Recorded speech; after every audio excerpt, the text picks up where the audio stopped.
جو لوگ کہتے ہیں یہ اہل سنت حضرت علی کی فضیلت بیان نہیں کرتے، وہ سنیں میری اس گفتگو کو۔ حضرت علی کی ایک عظمت ہے، نہ حضرت ابو بکر کو حاصل ہے، نہ حضرت عمر کو حاصل ہے، نہ حضرت عثمان کو حاصل ہے، نہ حضرت طلحہ کو، نہ حضرت زبیر کو، نہ عشرہ مبشرہ میں سے کسی کو وہ عظمت حاصل نہیں ہے۔ اور وہ عظمت یہ ہے کہ حضرت علی کی پرورش نبوت کی گود میں ہوئی تھی۔ حضرت علی کی پرورش کہاں ہوئی تھی؟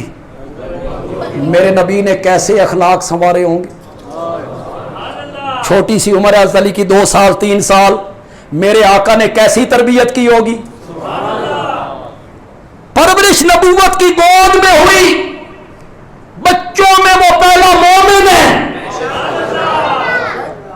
ہجرت والی رات بستر رسول پہ سویا ہے، اس بستر والے کو تو وہ قتل کرنا چاہتے تھے جو بغیر تلواریں لے کے کھڑے تھے، اور میرے نبی نے اس بستر پہ حضرت علی کو سلایا، لٹایا۔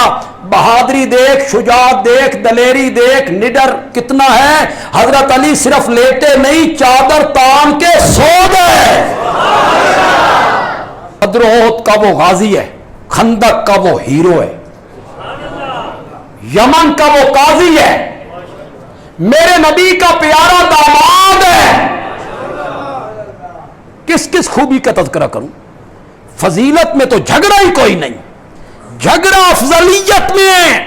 حضرت علی کی فضیلت سے انکار نہیں ہے۔ اتنی عظمتوں والا حیدر کرار، اتنی فضیلتوں والا حیدر کرار، اتنے مرتبے والا حیدر کرار، میرے نبی نے اپنے انتقال سے 4 دن پہلے اپنے حجرے میں ارشاد فرمایا تھا، مروا ابا بکر فلیصلی بالناس۔ اتنی عظمتوں والا،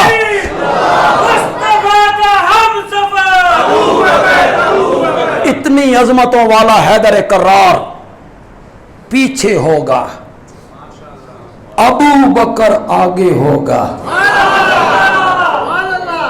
میں نے کھڑا کیا تھا، ہم اہل سنت نے کھڑا کیا تھا، میرے نبی نے مصلی پہ کھڑا کیا، 17 نمازیں پڑھائیں، 17۔ ایک دن نماز ہو رہی ہے، میرے آقا کی طبیعت سنبھل گئی، فرمایا مجھے مسجد میں لے چلو، میں بھی جماعت کے ساتھ نماز پڑھنا چاہتا ہوں۔ میرے نبی اپنے حجرے کی کھڑکی سے باہر تشریف لائے، حضرت ابوبکر یہاں محراب میں، 2 آدمیوں کا سہارا لیا آپ نے، کمزوری کی وجہ سے آپ کے پاؤں مبارک زمین پہ گھستے ہوئے آ رہے ہیں۔ کچھ اس طرف کے نمازیوں نے اشارہ کیا کہ ابو بکر نبی آ گئے۔ کچھ ابو بکر کو محسوس ہوا میرے نبی کی بھینی بھینی خوشبوئیں سونگھ کے کہ نبی آ گئے۔ ابو بکر نے مصلی چھوڑا، پیچھے قدم ہٹائے، نبی جو آ گئے۔ کیا کہہ گیا ہوں؟ نبی جو آ گئے۔ وہ جو ہجرت والی رات میرے نبی باہر نکلے تھے، جبریل نے کہا تھا باہر تلواریں لے کے کھڑے ہیں، قتل کرنے کے لیے آئے ہیں، نکلیے۔ ادھر کہتے ہو تلواریں لے کے آئے ہیں، نکلیے۔ کیسے نکلوں؟ جبریل نے کہا مٹھی مٹی کی لیجئے، دروازے سے نکلتے ہوئے پھینکیے، پھینکنا آپ کا کام ہے اور مشرکوں کو اندھا کرنا ہمارا رب کا کام۔ میں انہیں اندھا کر دوں گا، آپ ان کے درمیان سے نکل جائیں، انہیں نظر نہیں آئیں گے، مشرکوں کو آپ نظر نہیں آئیں گے۔ اے اس دہاڑے دے انے ہوئے کہتے ہیں نبی موجود تو ہے پر ہمیں نظر نہیں آتا۔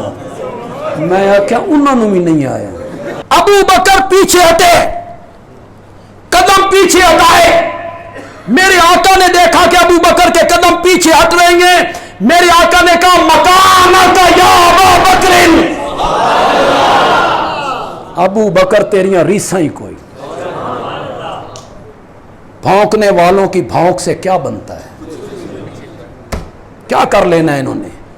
تجھے جو عظمت رب نے دی، مکانک یا ابا بکر، مکانک یا ابا بکر، کتنی مرتبہ کا؟ اور سے بولو یار. ابو بکر اپنی ذات کھلوتا رہے. مکانہ کا یا ابا بکر کا کیا معنی ہے؟ کیوں علماء کرام کیا معنی ہے؟ مکانہ کا یا ابا بکر، ابو بکر اپنی ذات کھلوتا رہے. ابو بکر اپنی ذات کھلوتا رہے. آج میں نماز